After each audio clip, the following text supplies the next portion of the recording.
Hello and welcome back to Trek Untold, the Star Trek podcast that goes beyond the stars.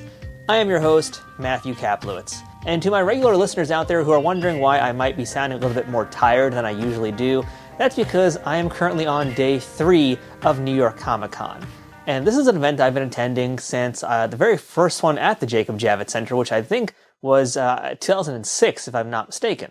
And I haven't missed a single one yet, and now that I'm doing this podcast, I have a few extra reasons to attend the show, because Paramount comes along every year now to bring along some very excellent Star Trek goodies. And this year was no exception to the rule, and that's why I'm still basically wearing exactly what I wore today at Comic-Con, and that includes my Niners t-shirt, but more importantly, my press panel table, but more importantly, my name label for my Star Trek press event that I attended earlier today, as well as my wristband, which gave me VIP seating for the panel itself. And to be honest, this is a bit of a humble brag, but it's also because I'm just really excited and I wanted to share this with somebody, and I feel like the best person to share that with is all the Trek Untold listeners, because you guys can really appreciate the fact that for me, this is a huge deal to attend a press event like this and to get this kind of treatment, and of course I am passing on the rewards that I reaped to all of my audience members out there today. And this was a really big year for Star Trek. There were loads of announcements, a lot of surprises this year, many unexpected things happening.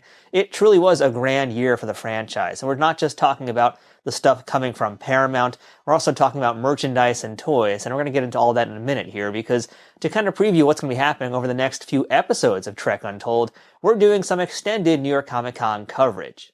So what can you guys expect in the coming weeks? So on dock is going to be an interview with Brian Volk-Weiss, the CEO of the Nacelle Company, and we're going to be talking about their big announcement at the show, which was their Star Trek line of action figures. And we've got some really, really big info that wasn't covered in the panel, so you're going to definitely want to stick around for that one coming up soon. Additionally, we're going to be spending some time with the folks from Fan Home, and in particular, Ben Robinson, who a lot of you old-time listeners will remember from way back year 1 of Trek Untold. We interviewed Ben back when he was still with Eaglemoss, doing the Star Trek Starship replicas with them. Now he's with Fan Home, doing the same thing, and keeping that line going and growing, hopefully stronger and stronger. So we're going to get the inside scoop of what's going on with all of those starships from Fan Home. And as far as the TV stuff goes, I'm very excited to show this off here. This was essentially the cheat sheet that they gave out at the press event, and this is the list of who we're going to be speaking to on this podcast over the next few episodes. And not to sound like a broken record, but coming up very, very soon, we're going to be having my roundtable discussions with director Olatunde Oshinsami and performers Omari Hardwick, Rob Kaczynski, and Casey Roll. And that's all to discuss Section 31, the movie.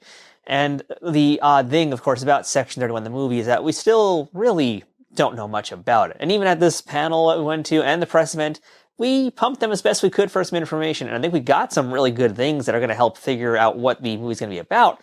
But, you know, there's still a lot of stuff that's shrouded in mystery, as you would expect with Section 31. But these interviews were really, really honestly great. Everybody had some really awesome things to say. Rob Kaczynski is a hardcore Trekkie. He knows his stuff. Omari is just beyond gracious. Casey was such a sweetheart, answered some really great questions. And of course, Olatunde, he's been at the helm of Discovery for a bit. And man, this guy, he's doing some good stuff with Section 31. So I'm very excited for you guys to hear about that. But kicking things off in this episode here, we're spending time with Mike McMahan. Mike is the showrunner for Lower Decks, which is now going to be wrapping up the series with its final 5th season that begins in October. And it is a very bittersweet farewell because the show really wasn't meant to end here, apparently, as we're going to find out. But all good things must come to an end. And just to kind of set the stage for what you're going to be expecting with both the Section 31 interviews and the Lower Decks interviews, is that these were roundtable discussions. And ultimately what that means is that this wasn't like a one-on-one interview like you typically get with my channel here, where I'm spending, an hour or more with a guest, and it's just me and only them, that's it. At a roundtable discussion, you are joined by several other members from different media outlets, and we're essentially all just rapid-firing questions at the guys. And to be quite fair, we're going to all be asking similar questions, most likely. I think we had a few really good ones in my group. We had some excellent folks as part of that group, including Women at Warp, Engadget. We had Black Nerd Problems, which was really fun. She was wearing a great Moon Knight costume, by the way. Shout out in case Aisha sees this. So lots of really good stuff here coming across the board from different people, myself included. And the way these press roundtables work is essentially there are going to be like several tables where you're all grouped together, and whoever the guest is then makes the rounds going from one table to another, spending about 15 minutes with each. And to be honest, I think Mike could have spent a whole lot more time with us because he wanted to keep talking Trek. They had to yank him out of there because we were still going to ask him more things. So Yeah, it's unfortunately the up and down side of doing these types of things, but hey, I got access to Mike McMahan, which makes me pretty happy, as well as some other really cool things coming up in those future episodes I already mentioned. And as an added bonus here, I've also included a little bit of video from the Star Trek Paramount Plus panel, the Star Trek Universe panel that happened on the Empire stage on Saturday evening. And to be perfectly upfront with you guys, this is just me holding up my camera that I'm currently shooting this episode with right now. I'm basically holding up my camera like this for the entire duration of the lower decks portion of the panel. So yeah, to be completely fair, you're going to see a whole lot of camera shaking. You could say that maybe I was doing some space acting, like I just got hit and I'm on the bridge of a starship.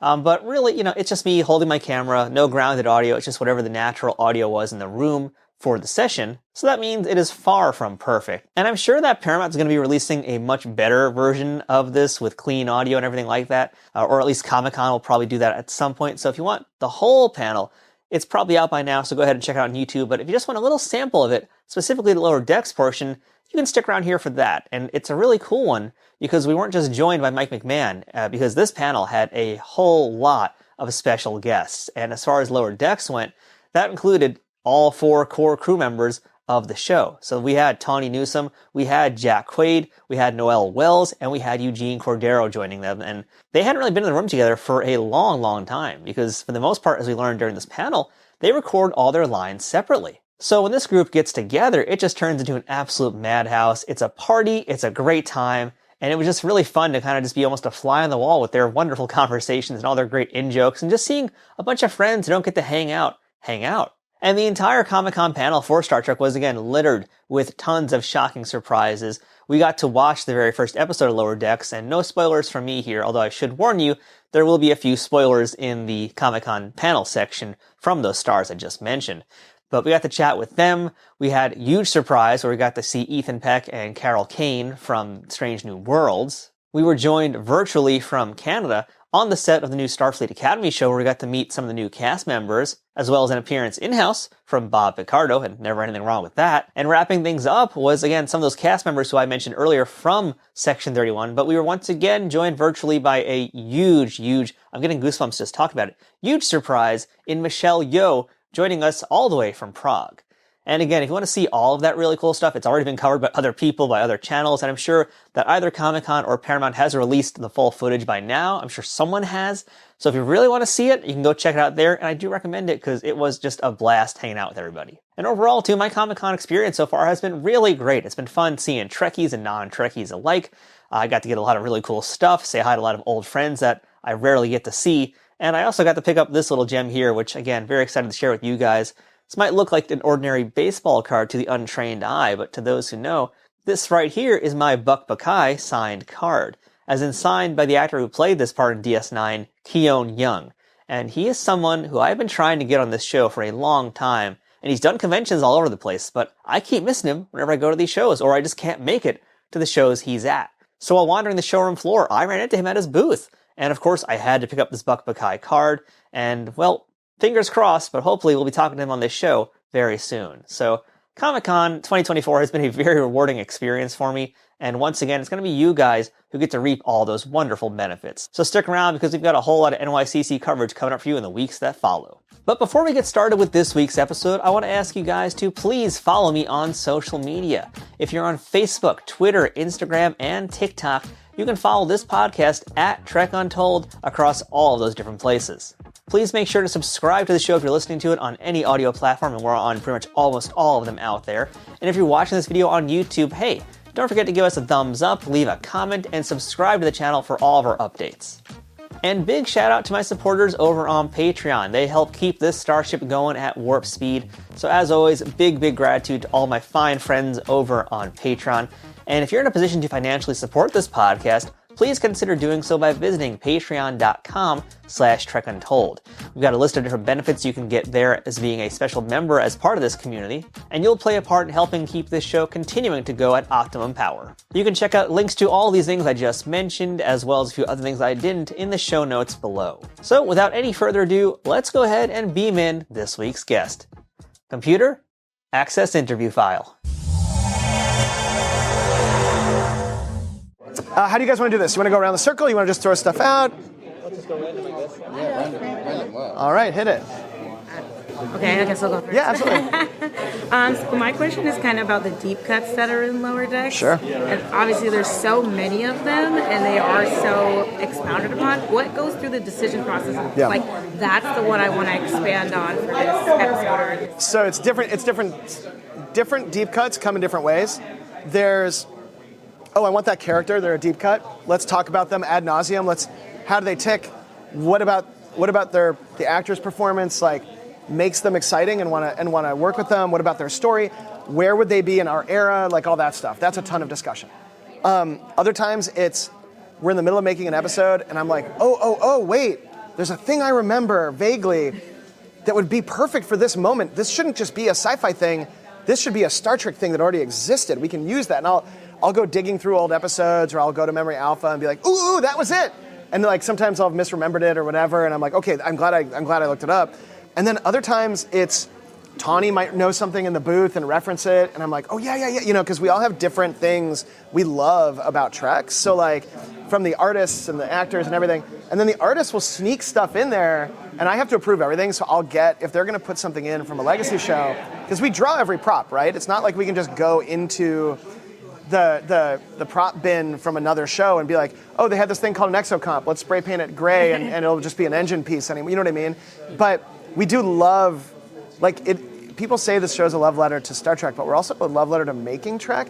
So like, I'll be like, oh, we need a new device to do this.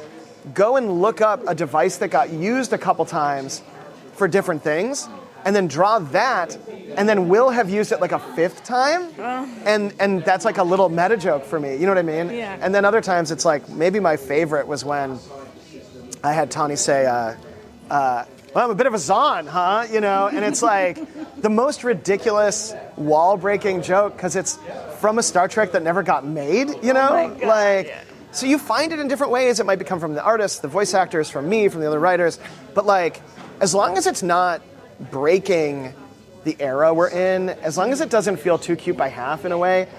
My favorite is when you guys don't even notice it, and then like 2 years later somebody's like, wait a minute, you know, because then you were just laughing and enjoying a story for a minute with these characters, and then later on it's like one of my favorite things was like when we had I love the exocomps, right?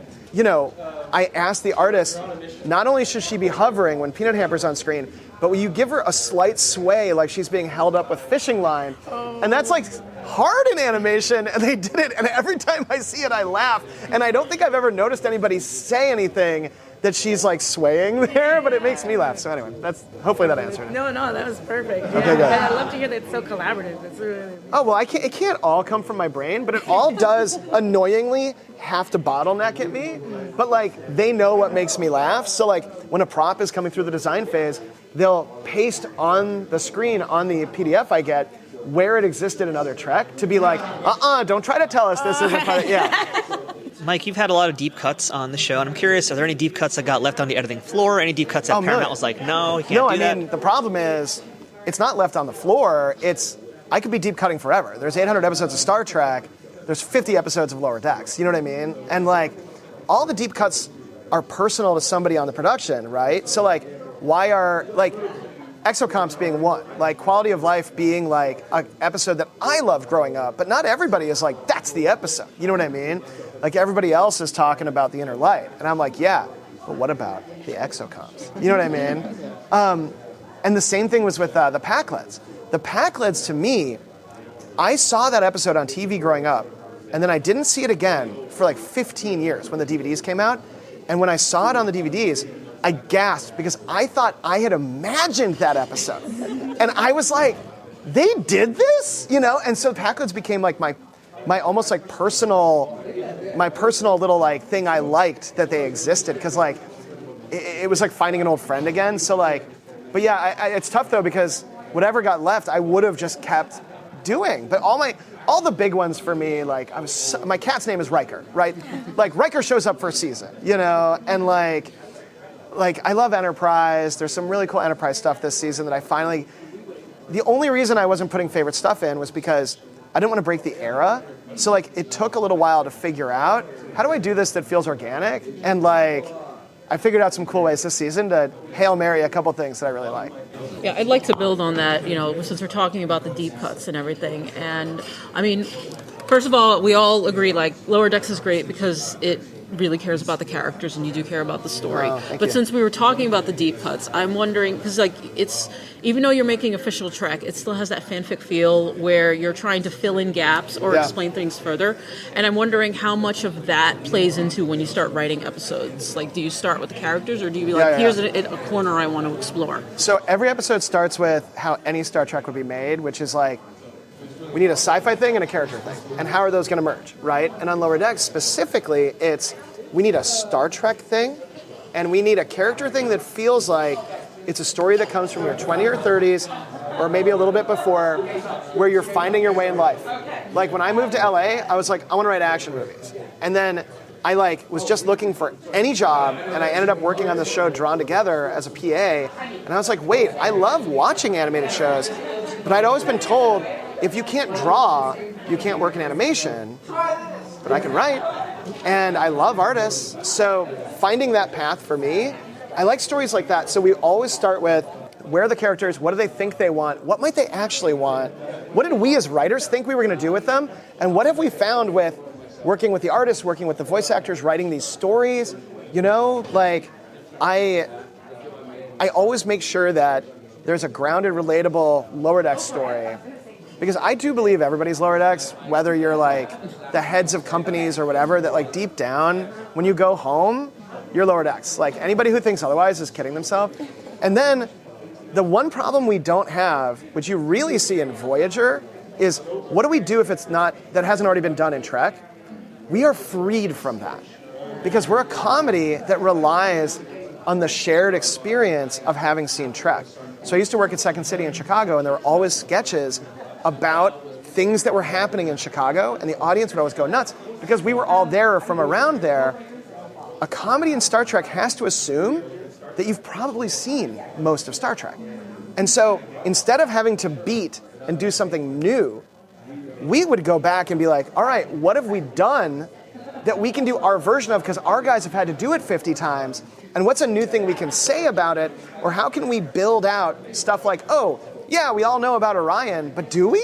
Like, have we really, like, and why are these monocultural? Like, it was useful at the time, right? But I know that our audience are sci-fi people. I don't have to explain what a nanite is. I don't have to explain what the multiverse is to fucking anybody, Like, we don't have to explain that stuff, and because we're a comedy, we're freed to get to tell stories about throwing away money when you become a post-scarcity society, And because it's that, because it's a comedy, and because we don't have to explain that, getting to do a Star Trek show about Star Trek, you call it fan fiction, but in a way, like, what fan fiction does is it examines a thing that's a shared thing that we all have consumed. We are fans, right? But in the show, diegetically, those characters aren't fans. They are colleagues to Kirk. You know what I mean? They are the episodes we watched are logs they've studied. Every Star Trek episode starts with somebody saying something that ostensibly all the other characters in Star Trek have to learn in school, And so our characters having that allows us to enjoy being like, oh, this is like me and my friends at the bar talking about, who the coolest person on the Enterprise D would be. It's Riker. But it's being told in a way that we also get to participate actively in the canon, which is like, that's fucking cool. Like, nobody's done that before. It's really weird. I wish Galaxy Quest had been that. It was almost that. And that's why Galaxy Quest is one of the best Star Trek movies, because it respects Star Trek. All right, sorry, I've been talking fucking fast. It's okay. You mentioned the audience. And one of the things that the fans are always thrilled about is when they see that discussions that are been having online have influenced the show. And we've even seen shout-outs to discussions or to fans. Yeah. Was that something you wanted to do from the beginning, or did that come organically from interactions? I was very anti that at first, because I never want somebody to feel like they know what's coming. When you watch the show, I want you to be like, oh, that was fun. I had no idea I was going to get that. Like, nobody wants to open a Christmas present and be like, ah, yes, the thing that specifically you told me you were getting me, there's no surprise to it, And when I was writing on Rick and Morty, I would like read stuff online that people would be like, oh, I think it's going to do this, this, this, and this. And online is like a writer's room, but with 1 million people in it that are gaming out what's going to happen. And when they would get it every once in a while, I'd go back in and to Harmon, I'd be like, we can't do that anymore. Like, somebody got it. We have to push ourselves to be weirder than a million Redditors. You know what I mean? For Lower Decks, there's never been a thing really, like I'm not on Facebook, so I'm constantly being told like, oh, we love that you love the shit posters and that you do that stuff. And I'm always like, actually, you guys are just a writer's room. Like we're coming up with similar jokes and you're seeing that because we're cooking with the same ingredients and it's gonna intersect sometimes, you know? And that's why when we're doing character stuff, that's the most satisfying because you'll never bump into a Tendi thing in somebody doing shitposts about you know, any other Star Trek because she's only on our show, you know? That being said, there is a moment this season where, you know, I really respect this YouTuber, Jessie Gender, and she, first season, like, I really was like, oh my God, like, there were so many, you know, angry, like, alt-righty accounts that were like, fuck this fucking show, and I'd be like avoiding those because I'm like, it was like literally in the middle of the pandemic, and I'm like, I don't want that on my psyche, you know what I mean? People pausing it, like, an hour-long diagnosis of why my show sucks, and it's a 22-minute show is like, like nobody gets angrier at work than I do, and I couldn't complain about a thing for an hour of things we could have done better. But in a conversation with Jessie, she was like, you know that you didn't fulfill the storyline with Jennifer and Mariner. And I was like, yes, I did. And I like laid it out, and she's like, sure, all the pieces are there, but it happened too fast. You know? And I was like, damn it. Like, she got it. She's right. And so, in conversation with the writers this season, I was like, I fucked up. It's all there, but it didn't feel right. So how can we do one more story with Jennifer? And that, in dialogue with Jessie, that's the kind of thing that I think is interesting, because, like, then it's not people gaming out what we are going to do. It was a conversation about character and, like, from somebody who really, like, lives and loves the show. So that, in that aspect, I love it. Like, I think that's awesome, you know? And I think everything else is really, like, there hasn't been a moment, because, like, nobody on the writing staff, like, if it feels like we were cherry-picking it online, it would feel fucking lame. But if it feels like we did do something that, like the Harry Kim stuff this season, it's like, yeah, he's like the ultimate lower decker, just like O'Brien, you know what I mean? Like, of course we want to do something with him, but the way we do it, like the thing you saw in the trailer, it's so much better than that. Like, that's the trailer moment, but that episode with Harry, you guys are gonna, I'm actually not sure you're gonna love what happens. It's great, and we had a lot of conversations about it. I hope that answered your question. Yeah. So really quickly, we spoke last year at the roundtables. Hi again. Hi. And I asked you about merchandise. Yeah. And, like, merchandise you'd like to see in the future or anything in the works. And you brought up action figures for all Star Trek characters. In Lower Deck style. Yeah. And the beach ball planets. I love the beach ball planets. They'll never do it. I want these beach ball planets you blow up that come with a tiny little toy ship that you can put in orbit. I'm working on it. Yeah, we got it. I just want one.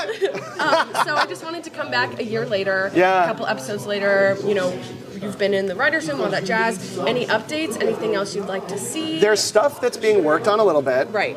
I don't think the merch machine is the same as me growing up, and it took me a long time to get used to that, because my thing was always, let's make the show, let's make a ton of merch, people will get the merch, they'll see the merch, they'll watch the show, it all kind of like, and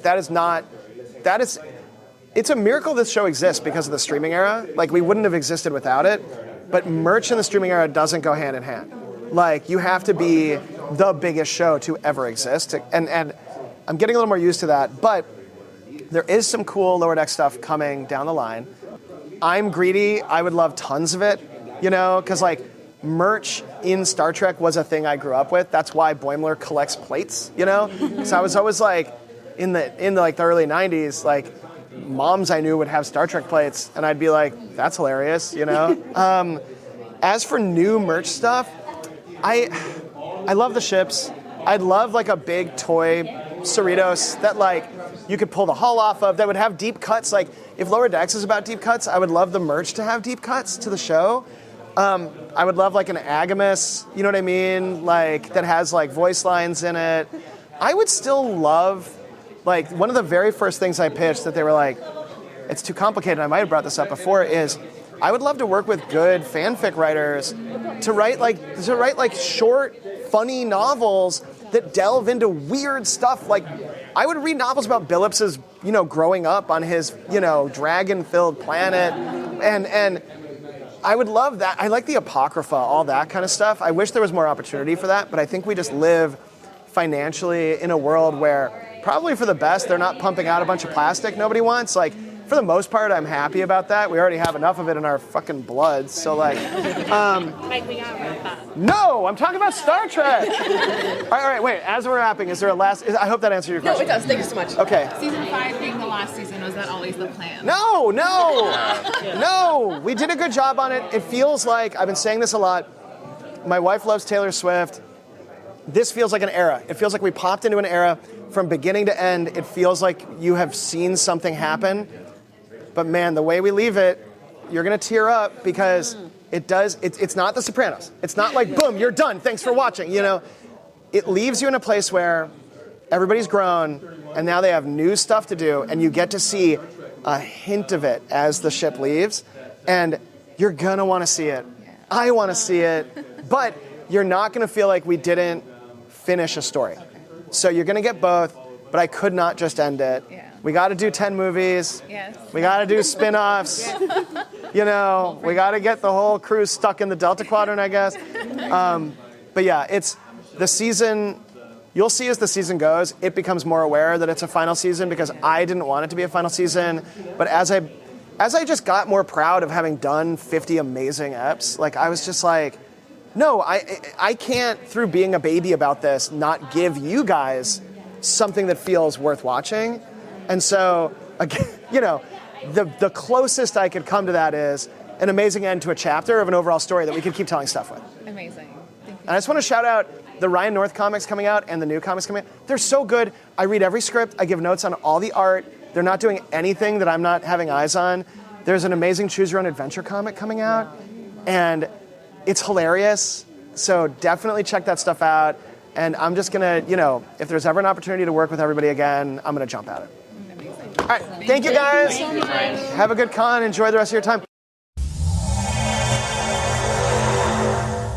And that was our roundtable discussion with Mike McMahan. But wait, there's more, because as promised, here is a snippet from the Star Trek Universe panel at NYCC 2024, showcasing the Lower Decks cast and crew. Mike McMahan hit the stage with Tawny Newsome, Jack Quaid, Noel Wells, and Eugene Cordero to surprise all the fans in attendance and give their thoughts on the season and a bunch of other really fun stuff.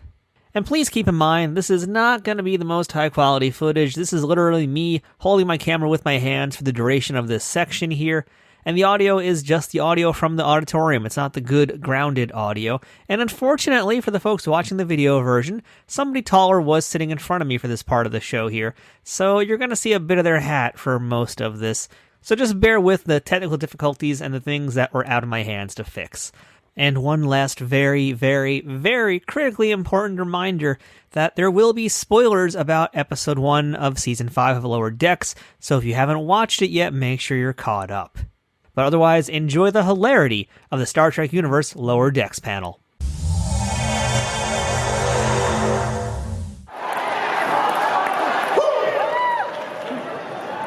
I had no idea you guys were going to do that to me.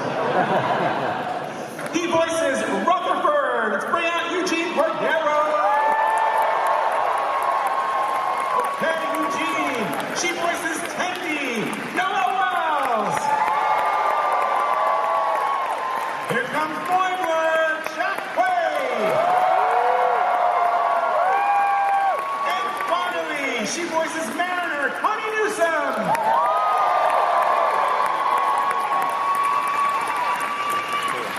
Okay, while these guys take the seat, Mike, let me start with you.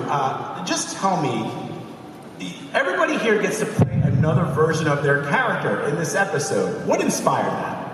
You know, the Lower Deckers have gone through a lot in these now 50 episodes, some of which you've seen one more. And this season is all about, now that they are lieutenant junior grades and they're settling into those roles, looking to the future and where are we going? What are we going to, you know, who am I going to be? What am I going to do? And giving just a taste of them seeing where they could go in the first episode was important for the rest of the season.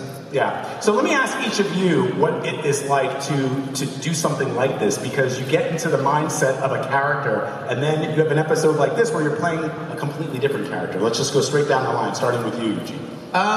What's great is that I got to play the character I usually play, but then also like a more robot version of it, which is also not the first time when I've played another version of myself on this show. But it's just great to do it a bunch of times, and it's great. I mean, honestly, I like doing the voice. I love seeing a Rutherford with a third arm. I think that's the coolest thing. I wish that was there the whole time.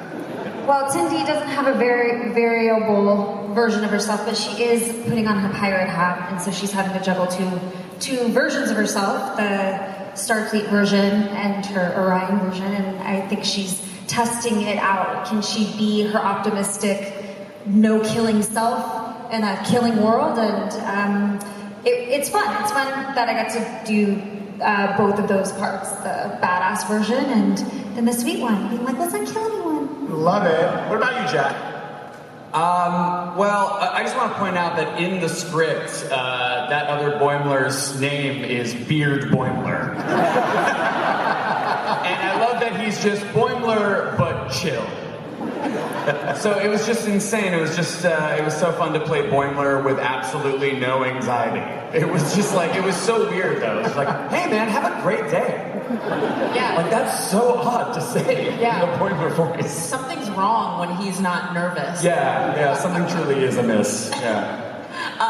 And I played Becky Freeman. Apologies to any Beckys out there, but like, that's not a name for a black woman. It's just not. It's not. And I believe that to my core. So it was weird and great. Becky is so uncool. I call it my "How do you do, fellow kids" voice, where she's just like, "Hello, friendamundo." I loved giving her just like the sweaty feeling of like your most cringe aunt, and that's really what I brought to Becky Freeman. I love that. Well, so Tony, let me ask you. Mariner came into this season a little less conflicted with her past, and she starts off with a vision of kind of like a tough captain that she could become. Yeah. Do you think that she would be a good captain, or would even want to be one? I don't think Mike wants her to be a captain, and I want whatever Mike wants. All right, hold on. No, that's the answer to everything. Yeah, he is canon incarnate. Yeah. So Mike, do you want her to be captain? Guys, this is our final season of Lower Decks. Hold on. Don't be mad at us. Yeah. Don't be mad at But I'm just saying, What if we started you booing can back? kind of say whatever you want now. I'm not going to be able to say, don't say that anymore. Okay. Do you think that, I mean, I think Mariner could be a good captain, not the Mariner we saw in that first episode, but I think... It seems like too much paperwork. Like, I think you have to file reports and stuff when you're a captain. Like, What about like of a Defiant? of the Defiant? Like a littler kind of like, more frisky shit. I feel like, isn't Worf still busy with that? Well, we're playing imagination. I don't know when we're setting this hypothesis. What star date is it, Mike? Guys, Tell me the star date and I'll tell you where she is. if you can't work this out, we have to go to every single member of the audience and ask them individually. And that's going to take all day. No, you're cheering now, but you don't want to go home. I love a panel where we start talking star dates. I think our panel was too normal and it needed to get weird and uncomfortable. Yeah. We're still very early into this. We don't do regular panels, and this was feeling too professional, frankly. But then Mike said, let's play imagination. So that's a real sentence. This is the first time these four have been together in the entire run of the show. Wow. Yeah. Because you guys you're always voicing in different locations, and you're not actually all together, right? Yeah, we all record individually, and Jack and I had a pact that we would never look at each other in the face. Yeah. I've been having to sit between them the entire time. No, I met Eugene in person for the first time like 2 months ago. Yeah. Tawny's birthday party. It was very fun. We should all touch to make sure everybody knows we're all actually real. You're actually We're here. actually different. So Mike, we've seen 2 really fun posters for this season. You gotta have some more surprises for us, right? Let's have some more surprises. Listen, when they say, how many posters do you need for a season of television? Something nobody has ever said before. Seasons of television, I don't know if you knew this, don't usually have a lot of posters. How many posters do you need? Yeah. Like physical copies? Oh, I want to talk about this. No, but how many are we designing? Because so far, I don't know if you guys have seen this, but we have our main key art of the season. We have a parody poster of a deep cut from Star Trek V of like a seatbelt, but we needed 1 more. Let's show it to you guys right now. What? Right? Yes. This is by Matt Ferguson. It was amazing. There's some spoilers as you look very deep into the poster's eyes. So avert your gaze if you're too worried about it. But I see something. I won't call it out. Yep. Yeah. Well, you guys know those. What do you see? I'm gonna stay like this for the rest of the panel. Yeah. That's awesome. That's a big Targ with a big Klingon on it right in the center. Wow. But anyway, that's our last poster. We only did 3 posters this year, and that's awesome. So. Very, very cool. Let me continue the discussion with Noel. As we just saw, Tendi ended last season leaving the Cerritos and going back to Orion, the pirate with her sister. Do you think that she'll stay there, or will she want to go back to being in Starfleet? Well, isn't that And you can't defer to Mike. Mike? I don't know, Noel. What do you think? Well, what do I think? I mean, it's not as if we've... You can say what happens. Oh, I can't? We're going to air 2 episodes next week, so these guys can know 1 week in advance. Oh, okay, cool. Well, yeah, she'll eventually make her way back. Woohoo! Woo! I mean, would we have expected anything less? That would have been so sad if she wasn't back at Starfleet. Oh, yeah. By the end of it. But she does her work on Orion, and I think she takes some lessons from coming back to her home planet. I think integrating part of herself that she's rejected, and realizing that her past is not something she has to run away from anymore. She has to deal with the blue Orions before she gets back. Very important to deal with those guys. Why do they say it weird? I don't know. The original animated series did it different. You know, like they had blue Orions, they had those green outfits. So we just try to honor Star Trek's legacy. You know. And Eugene, we know that Rutherford is best friends with Tendi. How is he handling the fact that her being gone from Cerritos? I mean, you saw the episode. He's doing fine. Living his best life. You know, he's just working all the time, just doing what he loves. No, he's a mess. And it's hard for him. You know, he loves the work, but he also loves the friendships that are on the ship. So I think that connection is so deep that this is a tough thing for him. But, you know, he bounces back a little bit. He's going to at least sound like he's happy. Yeah. Like that. And Jack, I mean, Boimler meeting bearded Boimler, what kind of impact will that have throughout the rest of the season? Well, I mean, you saw what our Boimler did. He stole that pad, and yeah, he's going to. I can say this, right? He becomes a bit of a Marty McFly with with the sports almanac with that. Yeah, he starts. You know, he has kind of a cheat sheet of like how to get to being acting captain again, and he's following it to the letter, and he's copying what Beard Boimler does and has done throughout his entire life. And something changes. Can I please say this? No, don't tell him. Oh no! Okay. Jack, you've been dying to spoil this. Jack, don't spoil it. You finally have a good spoiler, and we won't let you do it. So something happens. Throughout the course of the season. That's one of my favorite running visual gags when it comes to Boimler that I've ever seen. The animators killed it. And that's all I'll say, Mike.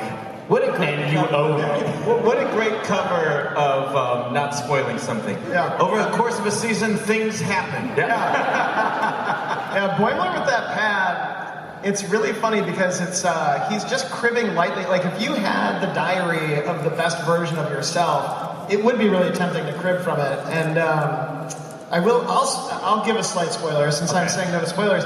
At some point in the season, Rutherford starts cribbing from it too, and it's weirdly successful for him. So look forward to that. It's a good pad. Yeah, it's a good pad. It's a good pad. It's a good pad. It's a good pad.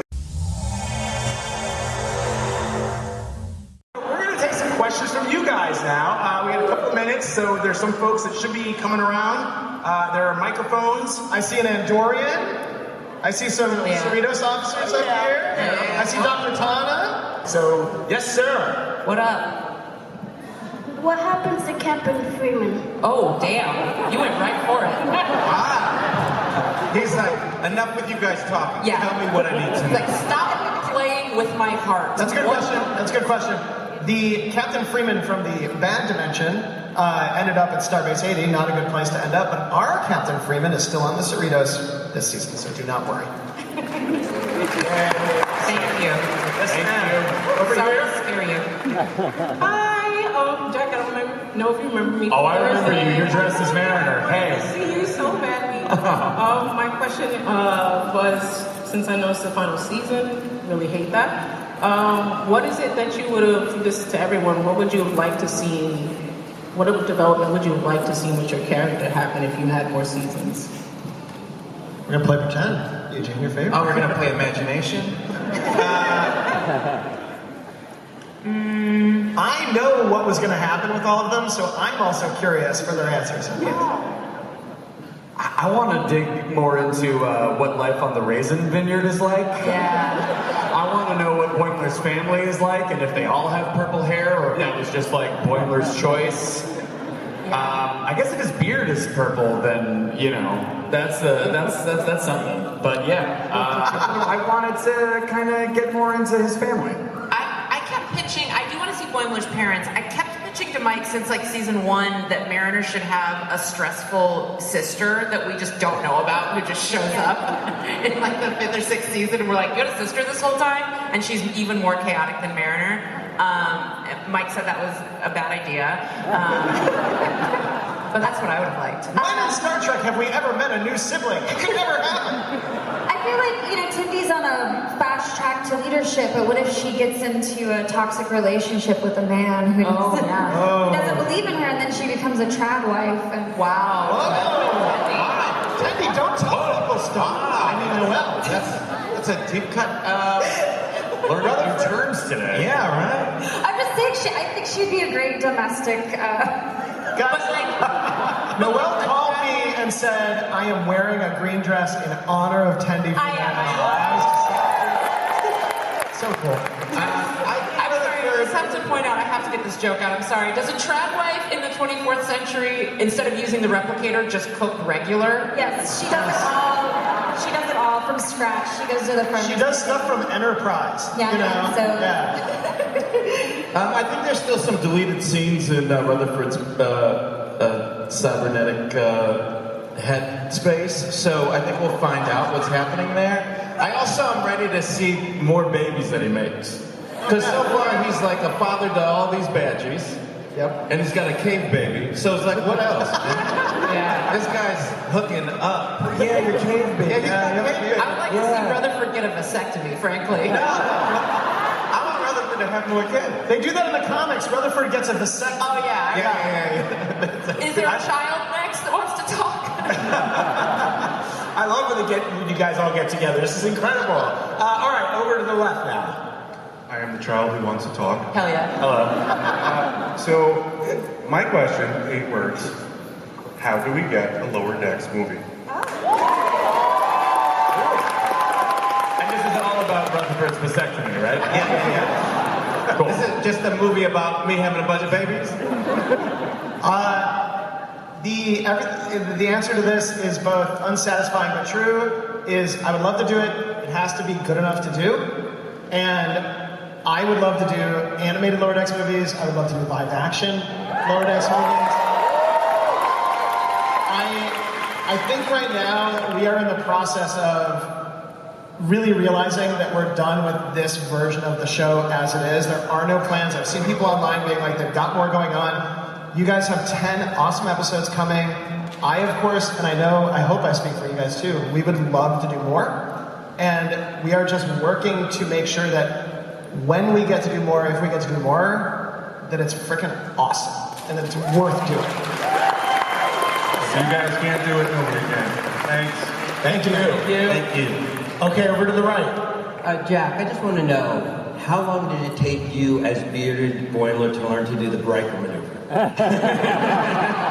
How long did it take me as bearded Boimler to do the Riker maneuver? To learn how. Oh man, he probably would just came out doing the Riker maneuver. Seriously, I mean, you know, it's funny. We didn't really see him doing it in that episode, but while we were recording, I was swinging my leg over all kinds of chairs. It wouldn't stop. It really gets you in the voice. It really does. Great. Just say, ignore that boy. Well, actually, it's your turn. Well, he's next now. So, Jack, I don't think you remember me. We met singing in musical theater. Oh my God! Hi. My question for all of Wait, how do we know each other? Ask Jack where you can sing musical theater while having alcohol. I can sing musical theater. Oh wait, you were at what's that place? Marie's Crisis? Yeah, I went there once. It was so fun. Hey man, good to see you. My question for all of you: we've seen this alternate universe. What do you think your mirror universe counterparts are doing? Ooh, you mean the dark ones, the nasty ones? Yeah.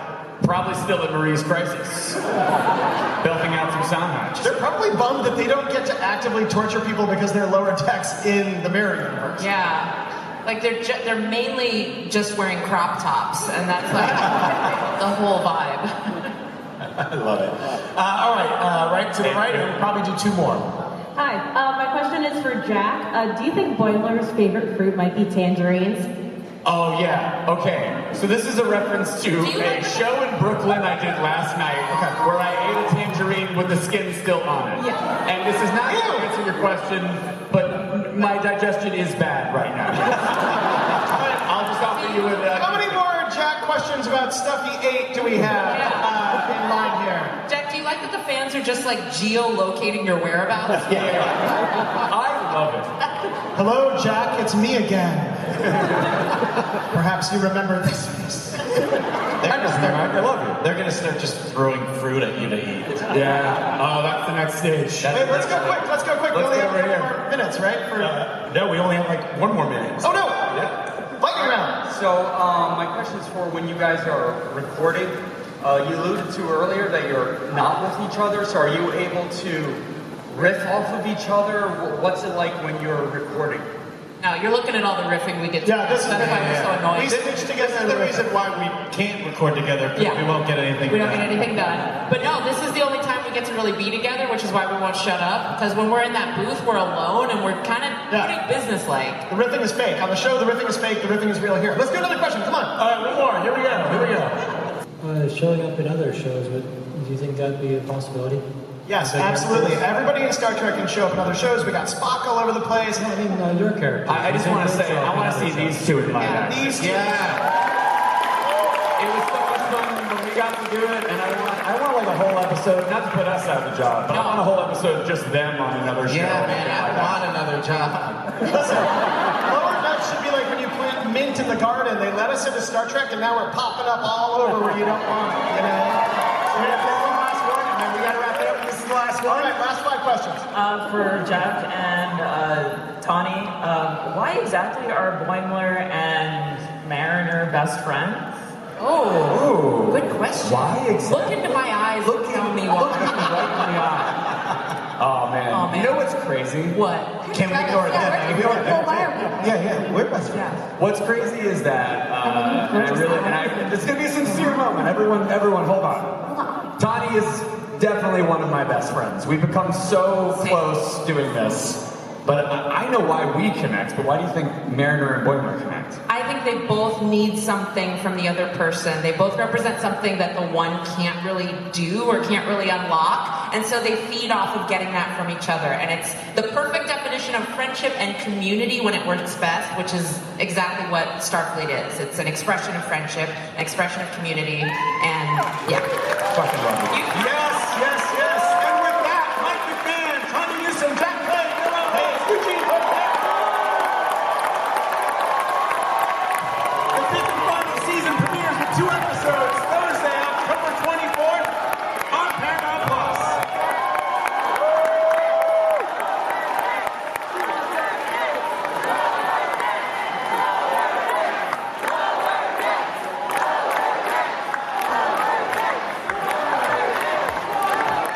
That's it for this week's episode of Trek Untold. Thank you for watching and listening. Please don't forget to follow this show on all different social media platforms, including Twitter, Facebook, Instagram, and TikTok at Trek Untold. And please make sure to subscribe to this podcast wherever you're listening to it. And for the folks who are watching this over on YouTube, please make sure to leave a like, a comment, and subscribe to the channel to make sure you get all of our latest updates and episodes. A massive thank you to all my supporters over on Patreon, and if you're in a position to financially support this podcast as well, please consider doing so by visiting patreon.com/trekuntold. If you've been enjoying these New York Comic Con coverage episodes, let me know. Send me an email over at trekuntold@gmail.com. And likewise, if you have any suggestions for guests or things you want to see done differently or folks you want me to talk to, go ahead and send me an email there as well. Until next time, I'm Matthew Kaplowitz. This has been Trek Untold. Thanks for checking out this week's episode. And until next time, always remember, fortune favors the bold. Trek Untold, the Star Trek podcast that goes beyond the stars, is powered by the Rageworks Podcast Network and affiliated with Nerd News Today.